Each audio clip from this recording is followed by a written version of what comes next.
was we were expecting 1,000 people. We have 3,000 people in this room. So thank you. And the good news for you is what we decided to do, because you're so fantastic, is that we have a comedy hour that was supposed to be a little bit later on. And instead of it being later, we're going to do it exactly when these guys are finished. We're going to do it in here. We have an incredible lineup, a comedy lineup that we're going to do. So stay in your seats when this is over. We're going to go right into that. Now, the other thing I wanted to tell you was, the first year that we did this, we had about a couple hundred people coming with a couple of weeks left. But then we got this guy, Cenk, to debate Ann Coulter.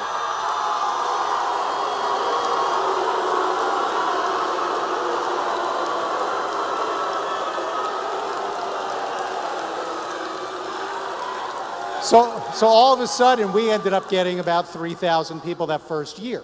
Then last year, we got this guy, Ben Shapiro.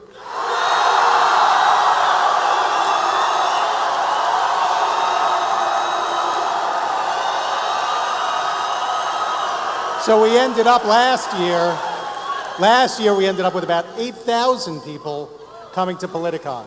So we thought this year, let's get these two guys together. They're both smart. They seem to have a bit of a following. And I think this year we have about 10,000 people at Politicon. So thank you for making this a big success. Your moderator, Ben and Cenk, are backstage. They've got their gloves on. They're ready to go. Your moderator, Stephen Olakara, he's going to come out now. He's the president of the Millennial Action Project. Are you guys ready for this debate? Yeah. Let's do it. Stephen.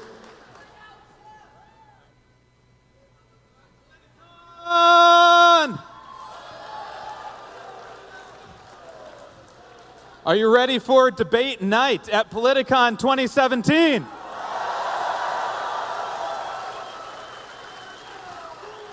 All right.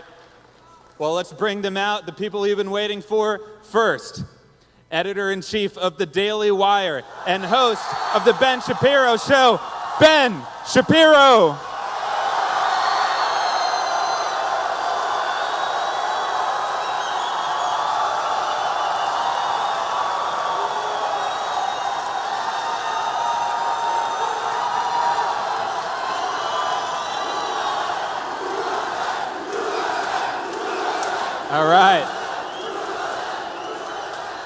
All right.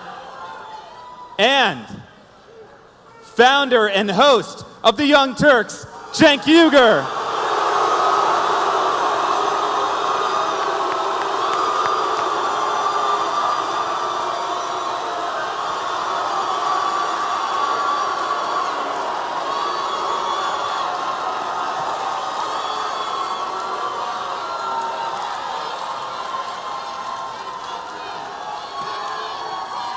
All right.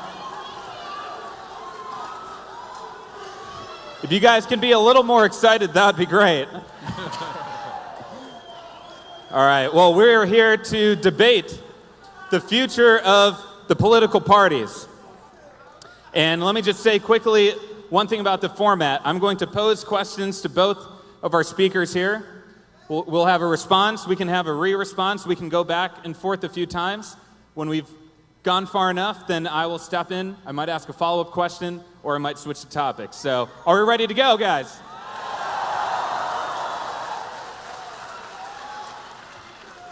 All right, well, let's start with one of the topics in the news today, and that's healthcare. And I'm going to start with Ben. Are you proud or disappointed in establishment GOP figures like John McCain, Lisa Murkowski, and Susan Collins for their vote on healthcare? So I'm wildly disappointed with the entire party. The fact is that we were promised a full repeal of Obamacare. They did not even attempt to pursue a full repeal of Obamacare. And the fact of the matter is that there's a significant gap inside the Republican Party about whether this should even happen or not. There are people who believe that the Obamacare regulations are an affirmative good. There was an attempt to basically leave all the Obamacare regulations in place and just remove the funding mechanism, which would have led to the exacerbation of the death spiral. The truth about healthcare is this. There are three qualities of healthcare that you can have. You can have affordability, you can have universality, or you can have quality. And you can have two of those three things, but not all three. Right? You can have universality, affordability, or quality. Two of those three things you can have. And one of the things that's happened with Obamacare is that you've gotten closer to universality, but you haven't gotten any closer to either affordability or quality. And the Republican Party seems to be falling into the trap of basically just copying what the Democrats do, except being worse at it. What they actually need to do is relieve the regulatory burden that is driving up the cost of health care, and they need to stop acting as though insurance companies' jobs is actually just to reimburse people for their bad health. If you join up with an insurance company and your health sucks to begin with, you're going to pay more because it's an insurance company, not a charity. Now, that doesn't mean that we can't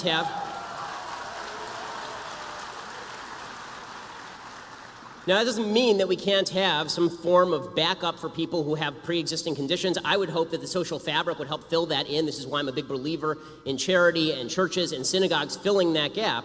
But what we can't do is suggest, as the Bernie Sanders left does, that health care is an inalienable right, and therefore you can put a gun to my wife's head, she's a doctor, and you can force her to provide care at any cost you want to pay. You can't do that and hope to increase the supply of health care. Health insurance is not health care. They're not the same thing. And anybody who tells you differently is lying or trying to sell you something. Excellent.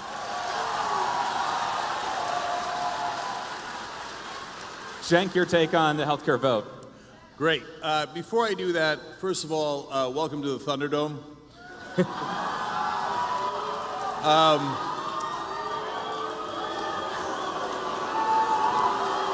All right.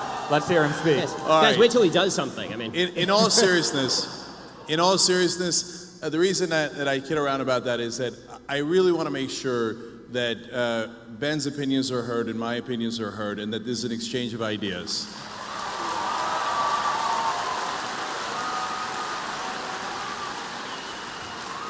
And believe it or not, there are some things that we do agree on, and what we won't be discussing those tonight. So on the issue of healthcare, let's get going. So the Democratic Party is incredibly proud that they defeated a bill that had 17% approval rating. It's a low bar, and I'm glad they held. The Republicans have a comical position, which is that why didn't the Democrats help us defeat Obamacare? Well, that's kind of because that was their idea, and why in God's green earth would they help you defeat their own plan? Now, is Obamacare enough? Not nearly. And there are a number of issues that we had as progressives with it, including lack of price controls. You left it in the hands of private insurance, and of course, them being corporations, which Ben kind of alluded to there, they're going to want to make money. And so that is very, very normal. And so I don't think that that was the right way to approach it, and it was originally a Heritage Foundation plan to begin with. So I believe that the right approach, and the one that Democrats should pursue next, although they probably won't, is Medicare for all.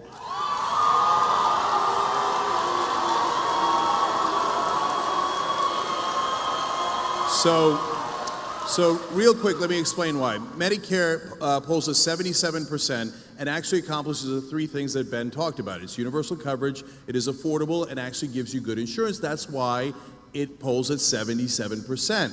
And Medicare for all now polling at 60%. Federally funded health insurance for everybody polling at 61%. So I tell to my Democratic friends, you might want to try something that's popular for a change. So, and finally, like on the idea that, hey, listen, everybody can't get health care. Well, this is not like furniture, which sometimes you allude to, Ben. You could have good furniture, bad furniture. I've had it all, right? That's optional. If you don't have good health care, you die. And so I view it as not something that capitalism should deal with, and I believe in capitalism, and I think they make great sneakers. But something that is about equality of opportunity. And you cannot have equality of opportunity if you're dead. So Medicare for all. okay. Go ahead. So a couple of notes in response to the Medicare for all shtick. So this is Bernie Sanders shtick, obviously. The problem with Medicare for all is that when people say that it's affordable, this isn't affordable to the person who has the Medicare. It is not affordable to the country. In fact, it is so unaffordable to the country that the state of California was a nut job leftist state, just refused to even pass Medicare for all because it would have immediately doubled the debt.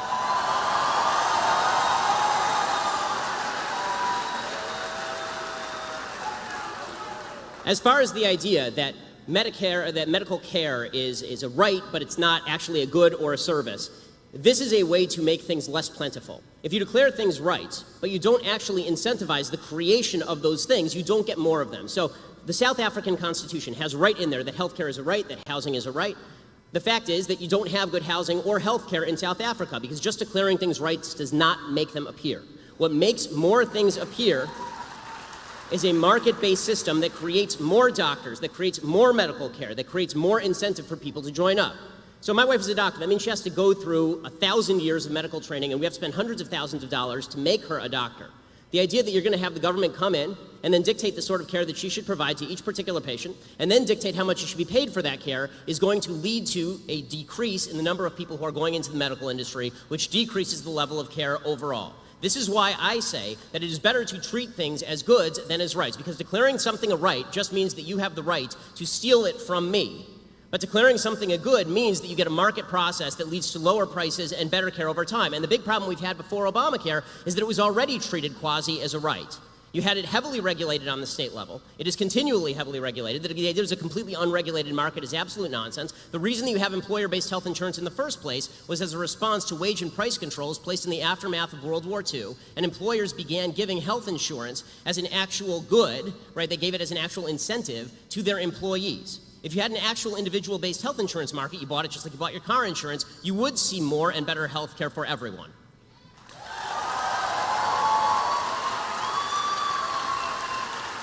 Yep.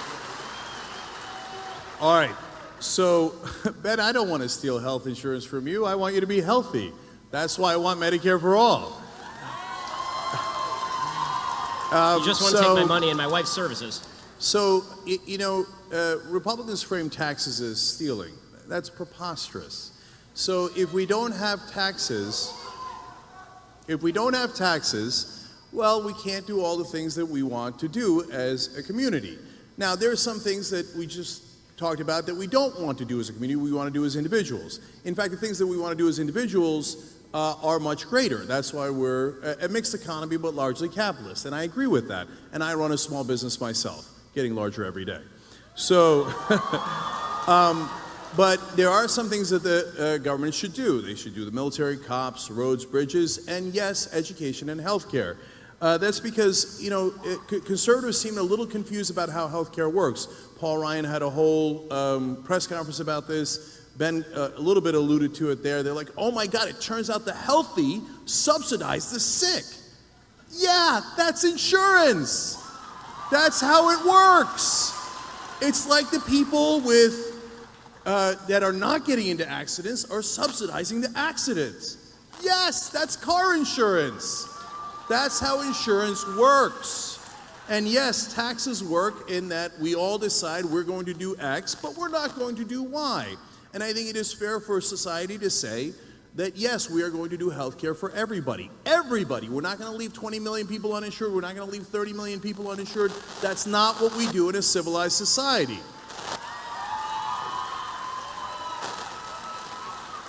And from time to time, the attack against Medicare, they say, oh, it's an entitlement.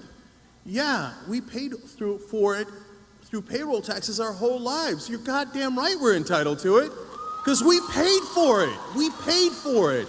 And so when you take out the middlemen of the insurance companies that put their profits in there, that put their marketing in there, that put their lobbyist money in there, that means more savings for Americans. And so finally, the idea that it can't be done is preposterous, since every other Western developed country does some version of single payer. It obviously can be done, and it is done at lower rates and better coverage. So let me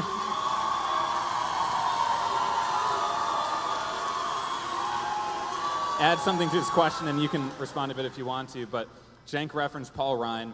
When the Republicans took control of Congress, Paul Ryan, the Speaker of the House, famously said, we need to switch from being an opposition party to being a proposition party. So what's your evaluation, Ben, of their efforts in that direction to unite the party and move legislation forward? I mean, we all have eyes. They suck at it. I mean, and Paul Ryan is not exactly my go-to guy when it comes to political acumen and genius. So I'd more want to respond to some of the contentions that Cenk was making about Medicare for all and single-payer health care. A couple of things. One, when you say we pay for it, that's not technically true. The idea that everybody who's paying into Medicaid paid for it and now they get out what they paid in is obviously not true. It is a redistributive program, and to pretend otherwise is just silly. The people who are paying the payroll taxes are not the people who are taking out through Medicaid, obviously. Can I just address that super quick? So if we're talking about Medicare, right? Not Medicaid. Right. So in Medicare, so you're both correct and incorrect. So it's not like I put in $20 and I get $20 back. That part is true. Right. But we all pay into Medicare together, and then we all get it when we are sick. Can I ask you a insurance. question? I have two questions, really serious questions. One, what is your ideal tax rate? Because it's going to cost a lot of money for a lot of this stuff. And two, what is your ideal level of medical care? Because the fact is that we can spend millions of dollars on people at end-of-life care. We can spend millions of dollars on surgeries and preventative care. I mean, healthcare is an expensive business, even under a single-payer system, which is why generally you end up with rationing. So what is your ideal level of healthcare that is provided to everyone, and what sort of tax rate are you proposing to subsidize that? Yeah, so those are very, very fair questions. So let's talk about taxes for a second. So conservatives agree or say all the time that the golden era of America was the 1950s and 1960s. Well, there's a lot of truth to that. Our economy was booming at the time, and we became the #1 economy in the world at that time. The tax rate for the highest bracket fluctuated between 70 and 91%. So that is when we were at our best. Now, I want to be clear. I'm also a businessman, and boy, that seems high. It does, okay? And one of the reasons my family were Republicans when I was growing up was because before Reagan came in, the highest marginal tax rate was 70%. So now we are nowhere near that. We have reduced taxes to bare bones, and we have shifted the taxes onto the middle class and away from the rich and corporations. So there is a much better balance to be had. And if you said to me, well, you're going to have $800 in taxes that are new, I say, wow, that hurts. But you're going to save $1,000 in premiums, deal. That is a deal I will take every time because I can do math. Okay. So that is the beginning of your answer to taxes. And then you said how much care. Well, so that is something that all the countries that do single payer or a version of single payer struggle with. And they have learned a lot of lessons. And if we stop saying, America's #1, we might actually just, first of all, on this issue, we're number 37. So, and if we looked at what Japan is doing so well, keeping costs down to half of ours and less, we might actually learn something from Japan, Switzerland, and other countries. And by the way, when we say Medicare for all, Medicare Advantage exists. So you can actually add private insurance on top of that, and I find that perfectly great. I have no problems with that at all. So that is the government making sure you don't die and actually lowering rates for you. And then if you want more insurance, no problem. So all this sounds great, except for the fact that Medicare, Medicaid, and Social Security eat up 66% of the federal budget every single year. The idea that all of these socialized medicine countries have it so much better than we do, particularly in terms of cancer care, is a joke. We are still #1 in terms of 5-year cancer survival rate here in the United States. And when you talk about top marginal tax rates in the 1950s, there are a couple of things that are worth noting. One, that was top individual marginal tax rates, not necessarily the business tax rate. We now have some of the highest corporate tax rates altogether in the industrialized world. And if you would prefer for us to destroy half of the world before we become the only country that didn't have its industrial capacity destroyed, which is what happened in the 1940s, leading to us being the only productive country on planet Earth, essentially, for the next 2 decades, I'm not with you there. I'm not really in favor of having a giant world war that destroys all industrial capacity across the West, so that we're the only people who actually have the capacity to produce anything and just markets that we can provide to. Right. So first of all, it is fair to say that, of course, the 1950s and 60s were different. We'd just come out of the war. So, but you have to consider all the different factors. So one was that factor, and the other factor that was the one I mentioned. So when Republicans and conservatives say, well, high taxes by definition will lead to slower growth, well, we know because of our experience in the 1950s and 60s that isn't true. Now, you can say there are other factors, but you can't say that the highest marginal tax rate being 70 or even 90% slows down growth, because it didn't. And it wasn't in Japan and Switzerland, it was right here. And by the way, as a guy who grew up Republican, I was surprised by that too. I was surprised that Finland's system of non-competition in schools worked, but it does. So we have to be open to facts and understand. So, and on the issue of where we're good and not good in healthcare, sure, there are different areas where we excel. But Ben, honestly, you're cherry picking there at one particular area that we're good. Overall, we're number 37. That is not a good result. Well, you have so to break down if what we're not that dying means. from cancer, we're dying from other things. It's empirical. We are not as healthy. And finally, this idea that corporations are paying the highest tax rate is both, again, true and untrue. The part that it's true is, hey, there's a rate of 35%. The part that's not true is they don't actually pay that. There is giant loopholes. And they've got $2 trillion sitting offshore, and they won't bring it in. And the reality is that if you look at the taxes from the 1950s, corporations used to pay about a third of our taxes, about 33% of the taxes overall. So they did their fair share, and that is fair. I don't want them paying all of it, but I want them paying a reasonable amount. Now, the share that corporations pay of taxes is down to 10%. You see what they did there? They did wealth redistribution. They took your wealth and redistributed it to them. Okay. Ben, I'll let you respond to that. Yeah, one more go quick ahead. point, and then Sure. I'll be done with this because we can do healthcare for 8 hours here. But two things. One, I'd like to know which tax deduction, when people say tax loopholes, a tax loophole is just a tax deduction that's available to everyone, and some people take advantage of it and some people don't. I can't take advantage of certain corporate tax deductions because my business isn't in those businesses, for example. I'm sort of with you in the sense that I'm not in favor of tax deductions. I'm in favor of a lower tax rate and get rid of a lot of the tax deductions because I think that it's ridiculous that we have people gaming the system. That said, I'd like to know which tax deductions you'd like to do away with. And I'd like to know also when you say that corporations pay 10% of the taxes, right, and individuals pay the other 90%, okay, so that means the taxes are still getting paid to a higher rate than we ever have in our history in terms of the tax revenue to the government. The amount of tax revenue to the government right now is trillions of dollars every year. And final point here. You elided this question by saying we can learn stuff from Japan. The standard of care is the entire question when it comes to single-payer health care. That is the entire thing. If people felt like they were going to get the same access to care in a single-payer health care system as they did in a system where they can pay their own way, then we would have no controversy here. But the fact is that rationing is mandated as soon as you start having the government run the healthcare system and decide what level of care people get. So I don't want anyone deciding what level of care that I can get. I don't want anyone else to, they don't care about me. They don't know my child's name. They don't know my name. All they know is how much I cost. I mean, Ezekiel Emanuel is at least honest about this. Ezekiel Emanuel comes out and says, listen, I want to die at 70, right? I want to die at 80. That's fine with me. I'd rather die at that. Well, that's good for him. But if I don't want to die at 80 or I don't want my father to die at 80, it's none of his damn business.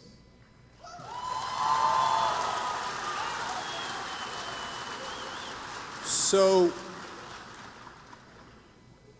when you say tax revenue is at its highest point, now you know that that's misleading because everything economically is at its highest point, meaning that we have a lot more people in the country than we did in the 1950s and 60s, so hence we are collecting more overall taxes. But the reality is, and a much bigger as economy. a percentage, it is clearly down. The top bracket now is around 39%. It used to be at 91%. That's inarguable, right? But our economy is significantly larger than it was then, and part of that is because of reductions in taxes over previous decades. Well, we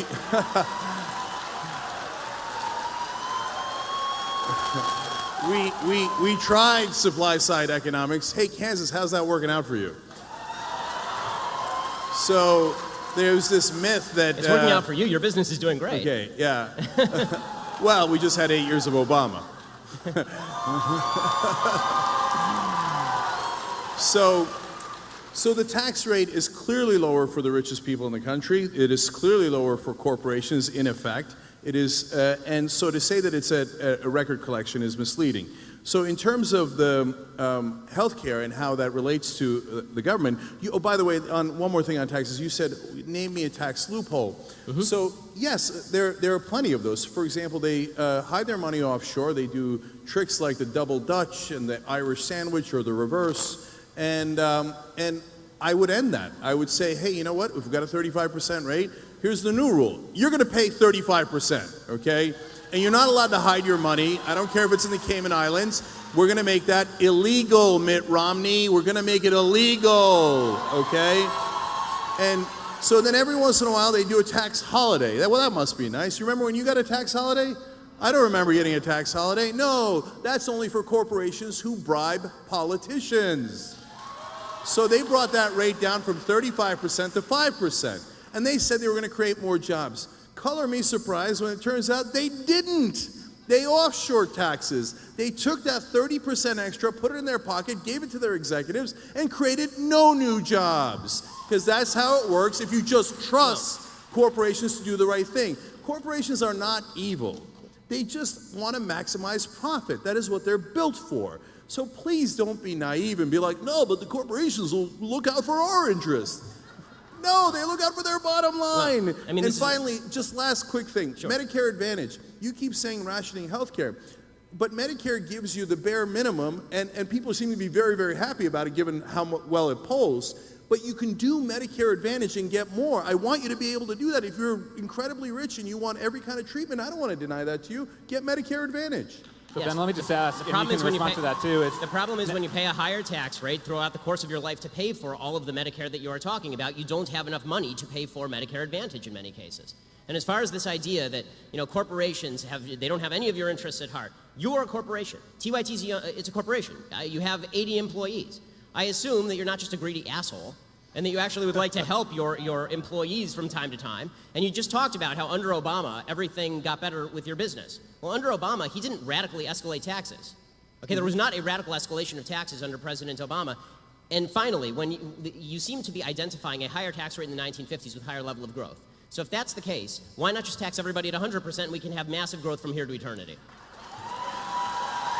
Because And let me just ask, since we're talking about taxes, do you think we'll see tax reform in the next few months here? Okay, so let me try to address all that in your question as well. So just real quick, look guys, I said it however many questions ago, of course you have to find the right balance on all of these issues, including taxes. So I never said there's no end to how much you can I'm just asking pay. why, though. Yeah, so this leads to, no wait a minute, this leads to big government versus small government. You're asking me what the ideal tax rate is, and then you did a straw man there for a second and said it should be 100%. I never said that. No, in fact, I said. No, you said the economy. Let me understand what you said. You said the economy grew faster when the top marginal tax rate was 91%. So I'm asking you, why shouldn't the top tax rate or all tax rates be 91%? You seem to be identifying a higher rate of growth with higher taxation. So I'm asking you, on principle, you keep talking about the glories of a mixed economy. So now tell me about the glories of capital. I've heard about the glories of high tax rates. I've heard about the glories of government-provided health care. Now tell me some of the glories of actual capitalism, which is the basis for all the things you're talking. Tell me why it's good. Right. So now, look, I use the example of the 91% and the 70% to give you a sense of that I was surprised and you'd be surprised to find out that our economy was booming in those times. That's not to say that that is the right tax rate for us today. And so the exercise of finding the right tax rate is, guys, try to follow along, okay? It's called logic.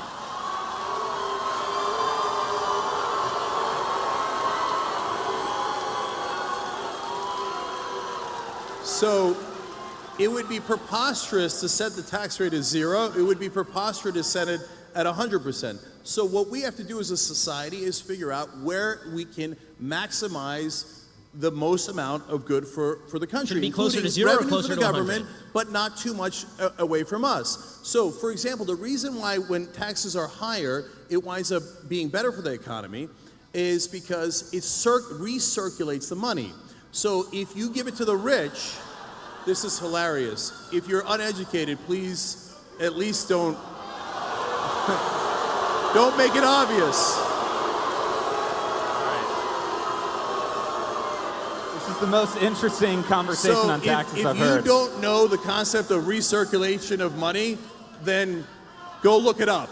And so the way that it works is that when the middle class has more money, disposable income, they spend it. Why? Because they're not living in the lap of luxury. They're not saving it for their yacht. So they need to buy food for their family. They need education for their family. So they spend it and it goes back into the economy. If you just give it in supply side economics to the rich and hope that it trickles down on us eventually decades later, what they wind up doing with it is something that is logical. They save it. But that means it does not recirculate in the economy. And that is why when you have lower taxes, ironically, the economy does worse.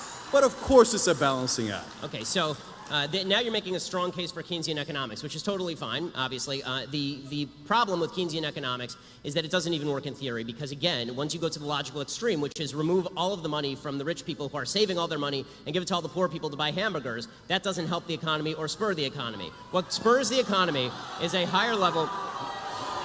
Right. What spurs the economy is the creation of new products and services, and that is only going to be done by people who have expendable capital to actually invest in the new products and services that we all enjoy. This is what creates economic growth. It's also worth noting that this myth that spending is inherently better for an economy than saving, that's only true if you're talking about somebody who's actually taking the cash and just shoving it into their mattress. Banks are in the business of lending. When they take the money in, they don't just stick it in Al Gore's fake lockbox. They actually lend the money back out to people to actually create new businesses and new products. You had an investor, right? When you started TYT, you were given $4 million by Buddy Roemer to start TYT. That's great. That's the way business should work, right? But that money it didn't come from a bunch of poor people buying hamburgers. It came from a very, very wealthy guy who gave you money to create a business a lot of people want to patronize. If you want better products and better services, you need more investment in the products and services. The basic name, trickle-down economics,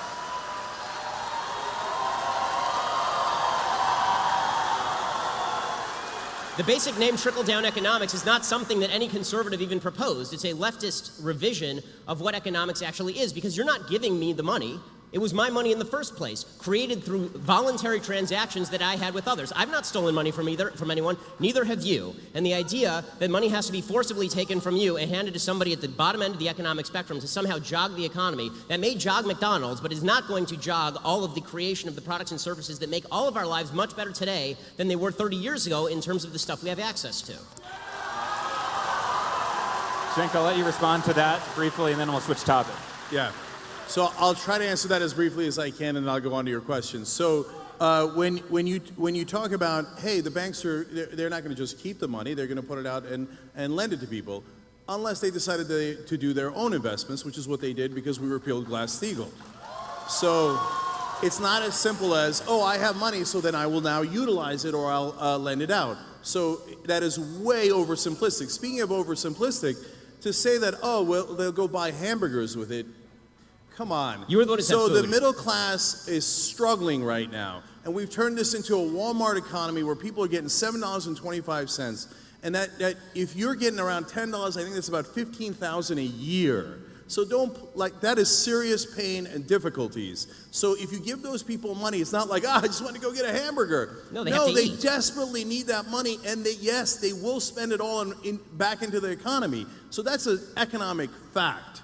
And so, and Ben, for the 88th time, we have to find a balance where you have provided an incentive for people to save and invest, and you have provided an incentive for people to be able to put money back into the economy and to be able to live. And taxes is not stealing from you. So you're right, I run a business. So in order for my employees to get to my company, you know what they have to do? They have to drive on roads. Okay, so it's not stealing from me to build that road. That helps my business. They had to go to school. The fact that they went to public schools allows them to work for me. All these things are things that I benefit from. I didn't build that company by myself. Every single person that works there helped me to build that company. And that's what it means to work together. Okay, so to answer Steve's question finally, look, what is this Congress going to do on tax reform? And Ben and I disagree on this too, because we just talked about it a second ago. And this is just political prognostication, but I think that the Republicans will definitely pass tax reform. And the reason I say that is because the Republican Party at this point is completely dependent on their donors. And by the way, don't get me wrong, the Democratic Party is also largely dependent on their donors. I think the Republicans are a tiny bit more corrupt. But so I think that their donors are going to demand those tax cuts. And if I am right, and we'll all see this, because it's something that's going to happen later, not something that has happened, they will do everything. They will move mountains to make sure that those rich donors and corporations will get their tax cuts. okay. So this is This is an interesting case where I say to Cenk's prognostication from his mouth to God's ears, and he says about mine from my mouth to God's ears, because I don't think they're going to pass anything, because I think that there's a high level incompetence inside the Republican caucus, and it's pretty fractious. But I do want to go back to a couple of points, because you actually hit on some major thematic points. You talked about roads and the fact that we need roads in order to get to work. This is a point Elizabeth Warren made, and obviously a point that President Obama made at the time.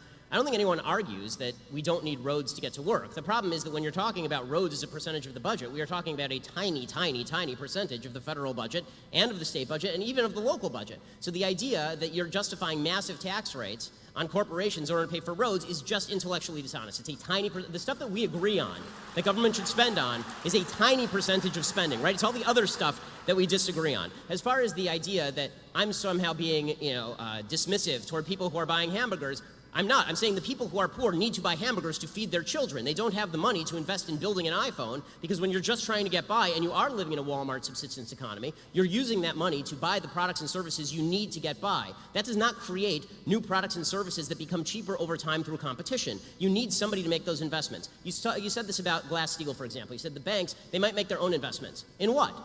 In what? They're not investing in themselves. I mean, they have to take that money and then they have to use it to invest in something else. Places like Apple, some that fail and some that succeed. This idea that banks are somehow evils is just not the case unless you are talking about them working in Congress. Here you and I agree, working in congruity with a Congress and with a legislature that is attempting to give them kickbacks. Both you and I agree on this. So, and finally, as far as the idea that Republicans pass tax cuts because they're beholden to their donors, okay, and Democrats pass tax increases because the unions give them hundreds of millions of dollars every year, and I don't see Democrats complain about this.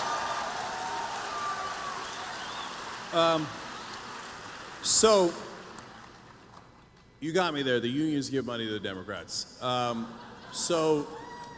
I Are you angry about that? I mean, does it upset you as much as, bankers giving money to Republicans? No. The corporations give way more than the unions. So it depends which corporations. That's okay. That's not That's really okay. true. Look it up. You can Google it. It's really easy. Do I object to taking out union money from politics? Hell no, I don't object. Take it all out. Take the union money out, take the corporate money out, take all the big money out. They're supposed to represent us and not the donors, no matter who the donors are. So, in terms of the question that you asked, Glass-Steagall, well, aren't they investing in things? No. I have a literal answer for you. Oftentimes what they do is financial derivatives. In fact, that's the majority of what they do. And financial derivatives is simply gambling. That's what crashed the 2008 economy. And what is so damaging about the removal of Glass-Steagall is now they could do their financial derivative gambling with depositor money. Boy, isn't that nice. They take your money and they gamble with it. And if they lose, well, that's a sad day for you. But if they win, they keep the profits. You know what that is? That's privatizing the gains and socializing the losses. So it's not that the banks are evil. Of course they're not evil. It's just that they're driven to make more money. Of course, that is the whole point of maximizing profit. So if we say, hey, banks, you're allowed to go and buy politicians, although the Supreme Court would say, no, they're just talking to them. They just gave them billions of dollars. They're just having a conversation, right? Just because they gave them billions of dollars, do they want something in return? Of course they want something in return. And that's our money. So what they got was laws passed by politicians to remove Glass-Steagall, and yes, Clinton and Gingrich, yes, both parties are guilty on that, but now the Democrats want to put it back and the Republicans don't, and they took our depositor money and they gambled with it. And if you thought that if you gambled, you get to keep all the profits, and if you lost, it didn't affect you at all, you would probably gamble a lot of money too. And you would take a lot of risk until you crash the economy, and that's exactly what happened. Okay, so Ben, let me just add one piece to this question. You'll respond to it too. You've talked a lot about the corruption in politics, and a core part of the Trump campaign was railing against the establishment, which he thought was corrupted, and a lot of the big donors were initially against him. So which way is the Republican Party going to go on this? Is it Trumpism and the grassroots movement, or the establishment? Well, I mean, when it comes to money in politics, I think that breakdown doesn't really hold. I mean, the fact is that President Trump, during the campaign, talked routinely about how he engaged in putting money into politics. So, I mean, this is a game that a lot of people are playing. It's kind of a weird question. But as far as the idea that all money should be out of politics, here's the problem. Okay, TYT, we both have corporations, and we expound upon politics every single day. And we motivate thousands of people, right, every day on both sides of the aisle. That is effectively an in-kind contribution. Now, you campaigned with Bernie Sanders. Did you do it because you expected? That's fine. Did you do that because you supported Bernie Sanders, or did you do that because you expected some gimme for TYT in return? I assume you did it because you supported Bernie Sanders, right? Yes. So, okay. So, the point that I am making is to attribute to everyone else bad intent when it comes to political spending in politics, but to yourself, it's totally fine. And when it comes to other media entities that give in-kind contributions on a regular basis through their coverage, this is when the New York Times, which is biased to the left, spends an inordinate amount of time and money reporting on Mitt Romney's idiotic stories about how he was in high school and cutting a gay kid's hair in 1932. If you're saying to me that that is less impactful on the political sphere than a corporation, which is a group giving money to a political candidate for purposes of supporting that candidate, I fail to see how you can say for yourself that you are innocent in this, but everyone else is guilty. I don't believe that. Either everyone's guilty or everybody is innocent, or if you can find the actual cases of guilt where there's a quid pro quo, then we agree. That's prosecutable, right? Yes. So, other point. When you talked about the 2008 economy, you talked about Glass-Steagall and how this led to the crash. The real reason that the crash happened had far less to do with Glass-Steagall. I opposed the bailouts, by the way. It had far less to do with Glass-Steagall than it had to do with the fact that the federal government was actively promulgating the notion that corporations should give subprime mortgages to people who are not qualified as people who could take out loans. This meant that, as you say, corporations are not inherently conservative, they're not inherently free market, they're inherently profit-driven. So if they felt that they could give a bunch of subprime mortgages and this would inflate the real estate prices, and if things went wrong, they just foreclose on the nearest house, and the market just keeps going up and up and up, and they can just, as you say, turn these into derivatives and sell them on the open market by pretending that these are all good loans because they have government backing, then of course you're going to get an inflated, overheated real estate market. But the question there is not the workings of the free market, it's the combination that you like in a mixed economy, that I hate. Okay, I hate mixed economies in the sense that I don't believe that capitalism and socialism should be mixed, that corporatism is the solution. Okay, what you're talking about is corporatism. You're talking about Glass-Steagall, which freed the getting rid of Glass-Steagall, it freed the corporations to invest in a free market manner, but also they gave a bailout to all of these corporations by essentially incentivizing them to give a bunch of bad loans, knowing that if things went bad, then all the losses would be socialized. The problem there is not the free market. The problem there is a government that is acting as a backstop for bad decisions in the free market by profit-driven corporations.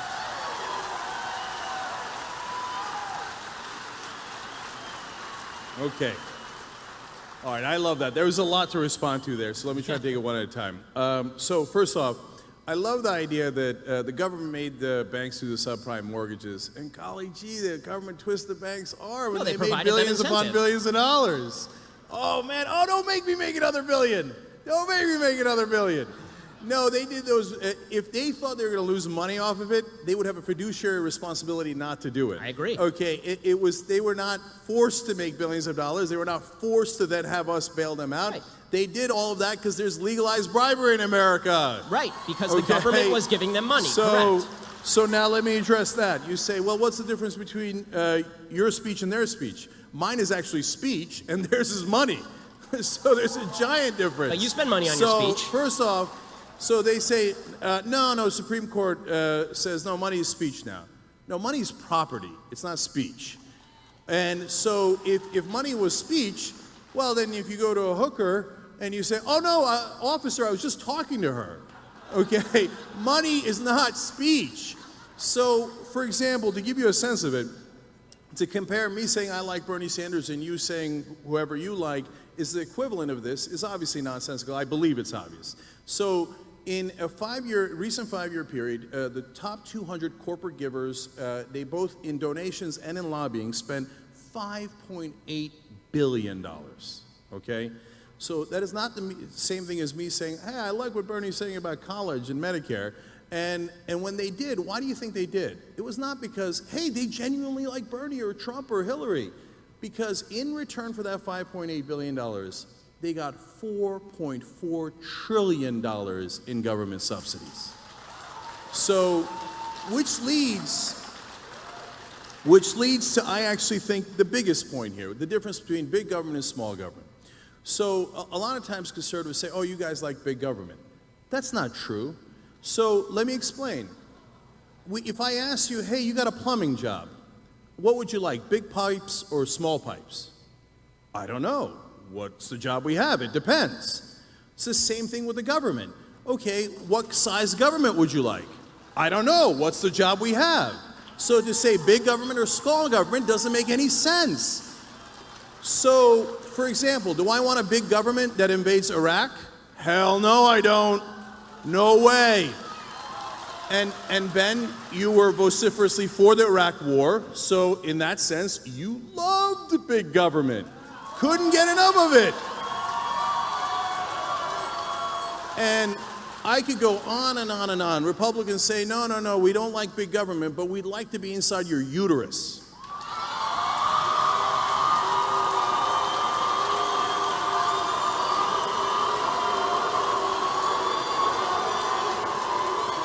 So just admit it. It's no problem. Just say it. Say, I love big government. It's okay. So you're talking about when you like when you're rich and you want tax cuts. Oh, no, I don't want big government. I want small government. But when it's convenient for you and you'd like oil subsidies and you'd like wars and you'd like to meddle in people's private lives, then you love big government. Okay, I need to respond to some of that. Yeah, definitely. Okay, so first of all, I'd like to point out that Cenk's big government, small government dichotomy was proposed by you, not by me. I talk about the proper scope of the government's involvement in particular areas the same way that you do, and we may disagree on all of that. My point is that overall, if you're talking about the level of government spending, it needs to go down, and you believe that it really needs to go up. Okay, so it's disingenuous. It depends. Not on war, does it? No, but overall. Not on the war on drugs. Cenk, not on Cenk, so many of those wasteful programs. It depends. But let me. Overall, you want the finish. federal budget increased. Overall, I would like the federal budget decreased. To pretend that this is not true is to lie. Okay, and when you suggest that there is no difference between, we just have different visions of what the government should cover, these things cost different things. Okay, the war in Iraq was very expensive. You know what's more expensive? Social Security, Medicare, and Medicaid. All of these are vastly more expensive than the war in Iraq and Afghanistan. We paid into it. Now, as far as this, again, going back to this idea that, again, I don't like this big government dichotomy any more than you do, in the sense that you say, well, it's big government for the government to get inside people's wombs. And I say that it is the government's job to preserve life, liberty, and property, and one of those things is life.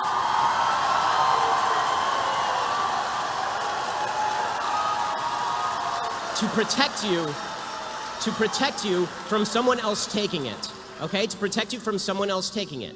Now, when it comes to the idea that all money in politics is bad, again, I ask you, final question, final point on, we're going through 10 points at a time here, but final point here. When you say money in politics is bad, again, I ask you, Buddy Roemer gave you $4 million to start TYT. What did he expect in return? Should he not have given you money? Was the money not speech? It was just money, after all. It's just like a hooker, I assume. So are you the prostitute? How did this work?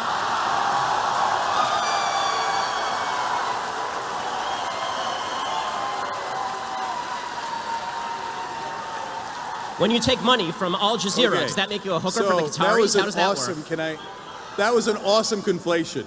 Okay, we were talking about money in politics and how money is not speech when you give it as a campaign donation, and you turn it around to a business investment. In a business investment, it has nothing to do with speech. Money is money. They gave us an investment, because they believed in our business. That has nothing to do with politics. That's great. And you think the government is in the business of regulating business. So if the government is in the business of regulating business, what would be the problem with the government telling Buddy Roemer he is not allowed to invest in your business? No, those are two different issues. No problem. No, one thing is to say, hey, let's set reasonable limitations on what can happen around elections, which is, again, what most developed Western countries do. So, and they have different versions of that rule. There's ads you can run, you can't run ads within a certain period of time. You have public financing versus private financing. Those are rules around an election. That is a completely different issue than the government saying randomly you can and you can't invest in businesses. Why? So you're conflating those two issues that have nothing to do with one another. Why?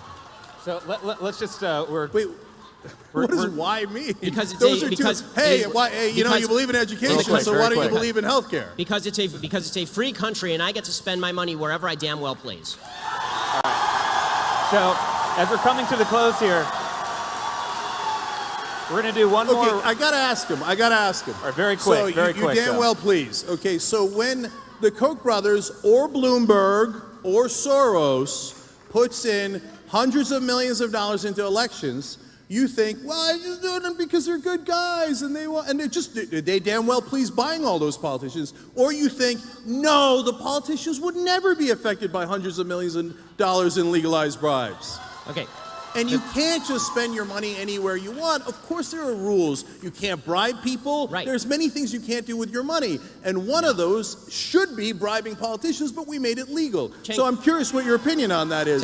Do you think that they're just golly shucks? Cenk. They just mean well? And Cenk, you're a lawyer, so you know that bribery requires two parties to the bribe. If I give money to a politician, there must be something in return. If there is no quid pro quo, there is no bribery. you think there's nothing in return? Well, you have you to think the politicians don't do those favors? I think very often there is something in return, but I want you to point me to the things that are in return, not just say that all spending on politics ought to be forbidden except for the Young Turks. No, that is of course not what we say. If you want to get money out of politics and then you said the Young Turks cannot donate money to politicians, I'd say, of course, that's the whole point of getting money out of politics. Wait, so Cenk. So this idea that you, Cenk, come on. It's so disingenuous. Even if you're a Republican and you're a conservative, you think there isn't crony capitalism? You think that $4.4 trillion that went in subsidies Final isn't question. because they got campaign donations? You know it's because they Cenk, got campaign donations. Cenk, okay, final question. This is going to be the last word on Final this. thing here Last on this, word. okay? Final question on this. So, Young Turks is super successful. We have 80 million uniques. It's wonderful. Do you think Thank Bernie you. Sanders would care more if you gave him $10,000 or if you dedicated your entire network to kissing his ass for an election cycle?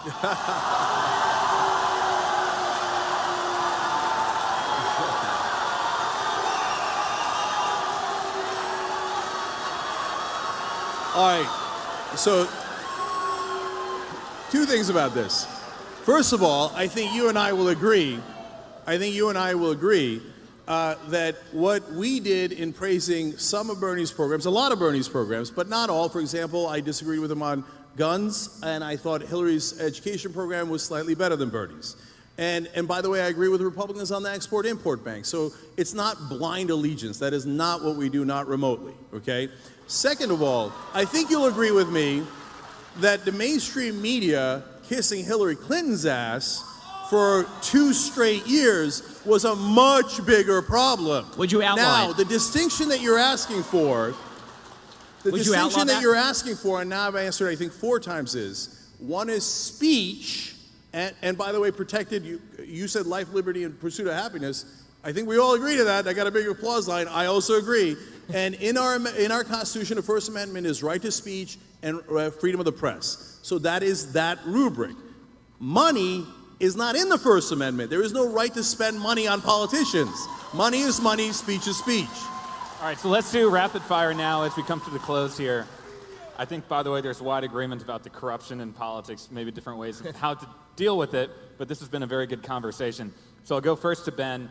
As we look at 2020, what will be a winning message and who will be a winning candidate on the Republican side in 2020?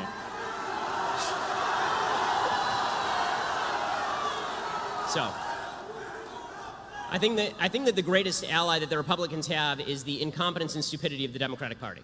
The 2016, in fact, I have a feeling that Cenk actually might agree with me on this, that 2016 election, Donald Trump became president of the United States, right? Hillary Clinton was the worst candidate in the history of mankind. And that had, so, you know, the Republican message I never thought was a particularly losing message. I just think that what we have right now is such a polarized politics that it's going to be very difficult for anybody to pass anything in this climate. I also think that what we have almost a reactionary feel on both sides. Like what I like about this debate is that we're actually talking about ideas, which is actually pretty rare in this sphere. Well, what's become more common is that on the left, there's this retreat to intersectionality as an identity politics. This idea that if we can cobble together a group of people who are feeling victimized by American society, you know, we have black people and we have Hispanic people and we have women and we have gays and lesbians and transgenders, and they all feel really bad about how American politics is going. And if we push that notion, we can create a coalition that will be a brand new coalition never before seen in American politics, and that requires a woman to run, or that requires a black woman to run, or that requires a minority to run. If they do that, then what you're going to see from, and I think in an equally nasty way, from the right is a response that says, okay, well, if you're going to do identity politics, you will see some white identity politics from the right, which I think is really negative. I don't want to see either of those things. What I would like to see is the Democrats campaign on the bigger, on the stronger involvement of government in your life and higher taxes program that Cenk wants them to campaign on, the Bernie Sanders, Elizabeth Warren program, and I would like to see the Republicans campaign on my program, a smaller government, libertarian program that says the government should get out of our lives as much as humanly possible. All right, and for Cenk,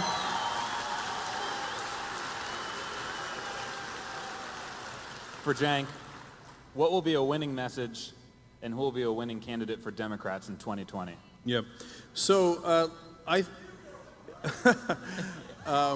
Wouldn't it be weird if this ended up being the stage? That's what I told you guys backstage. This is a presidential debate. Okay, so look, Ben, you said earlier that you didn't set up the big government, small government paradigm, but you just said you want them to run on a small government Yes. platform. A less involvement in So Americans' again, lives, yes. small government doesn't make any sense. So let's break it down. You asked me about particular issues, so I'll give you one. So you were in favor of the Iraq War. That cost us at least $1.5 trillion. Then people turn around and say to Bernie Sanders, well, I mean, college for your kids are middle class. That's unaffordable. That's way too much money. You can't do that. That costs $75 billion a year. First of all, college for your kids, you know what that's called? That's called the American dream. And for one Iraq war, for the cost of one Iraq war, we could have gotten 20 years of free college for all those kids and the American dream. So it isn't about big government or small government, it's about what do we do with the money. So that $1.5 trillion could have gone to us, could have gone to the middle class, could have gone to a better economy. Because when you go to college, you come out, you start businesses, you engage in this market, and you make things better, and you employ people. We could have used that for us. Instead, we wasted it in Iraq. And, by the way, I believe, Ben, you want to get tough on Iran, you want to rip up the deal, etc. If you thought the Iraq war was a waste of blood and treasure, wait till you get a load of what happens in Iran. So we're not going to make that mistake again.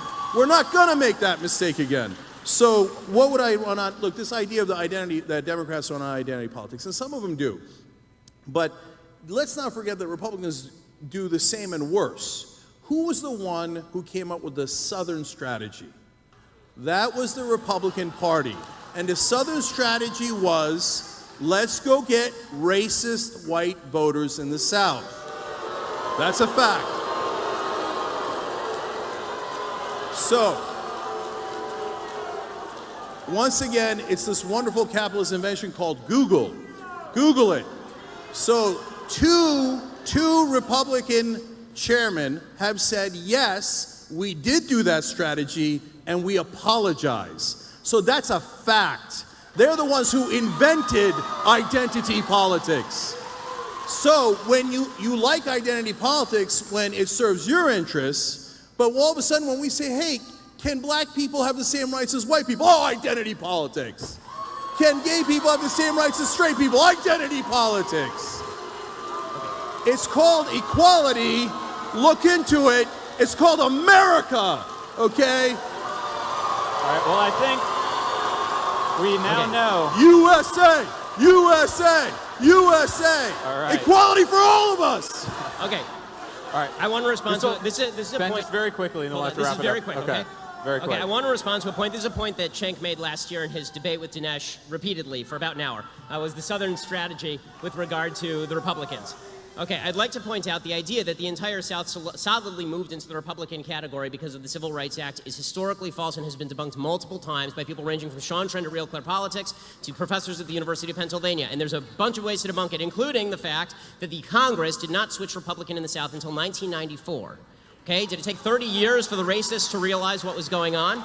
21 senators from the South were Democrats. How many of them became Republicans after the Civil Rights Act? The answer, 1. The other 20 stayed Democrats. In 1952, Eisenhower did not win a ton of the South. Eisenhower did win, however, 7 states in the South in 1956, after he sent federal troops down south. The reason that the Republican Party started to win in the South. It began in the 1950s, not after the 1964 Civil Rights Act, and it was largely due to the movement of industry down south. It was new fringe members of the Republican Party, younger members of the Republican Party, who switched over to the Republican Party in the South, not old Democrats, who remained old Democrats and are still old Democrats today. So I'm going to jump in here. Okay, I got it. Real quick. You're right. Very quick. By the way, This will be the last word. Jimmy Carter launched his 1980 campaign at the headquarters, that town in Alabama that was the headquarters for the KKK. So to pretend that it was only Republicans playing the bad and evil race strategy is just a lie. All right. Okay. Last word. So This will be the last word. that was him responding to his own thing. Okay. So, real quick, because you're right, we had a whole hour-long, almost an hour-long debate on the Southern strategy. You guys always cherry-pick certain windows of time. In this very narrow window of time, this people change to that. I just went from 1952 to 1994. Hold on. If you're so right, why did two heads of the RNC come out and say, yes, we did the Southern strategy, and we apologize? Why did Pat Buchanan say to me on MSNBC, yes, we did the Southern strategy, yes, we got whites to vote for us in the South, and we had a good run? Okay, it wasn't me saying it was Republican leaders and Buchanan who did it at the Nixon campaign, admitting that that was exactly the strategy. And there were some members of the Republican Strategy Council who were doing evil things. That doesn't mean all the people who voted for the Republicans were voting for them because of those things. And to impute that motive to tens of millions of people down south is to ignore not only every public opinion poll done, but also to fail to recognize history. All right, I'm going to cut right in here. So, first of all, I think we figured out who this crowd wants to run for president in 2020. Ben Shapiro. Cenk Uygur. Second of all, this is exactly the type of debates we need to be having between the left and the right all across the country. And I want to thank Politicon. Because this is exactly what we need in America. If we're not listening to each other, then our democracy won't succeed. And that's why I think this has been a very constructive debate. I'm not going to appoint a winner, but the real winner is the audience, because I think you've hopefully learned something new. So please join me in thanking our debaters tonight, Ben Shapiro and Cenk Uygur. And give a round of applause for Politicon. Give a round of applause for you. My name's Stephen Olicaro with the Millennial Action Project. Thank you and have a good night. Thank you.